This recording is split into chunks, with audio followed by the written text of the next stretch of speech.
Qarasiz, maktab qizi. Uju nariqa turib olib, mashina kutib turgan bo'ladi. O'tib ketaysiz, mashina ichiga qarayotgan bo'ladi.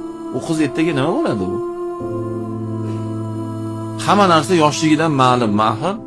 Ha bugun mindayligidan nos sigaretni boshlagan bola, mindayligidan kartani o'ynagan bola, mindayligidan o'yin kulgularga berilib ketgan bola ertaga nima bo'ladi? Qarabsizki 19 yoshli kunda diskotekaga olib chiqasan, tungi klublarni.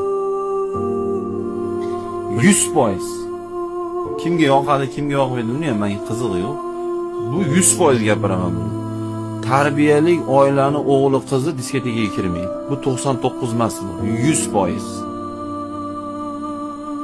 Uyatsiz, ibosiz, insoniyligi yo'q qizlar kiradi bu joyga. Buni internetga chetini qirqib qo'yishadi, qo'yinglar imindan chetini.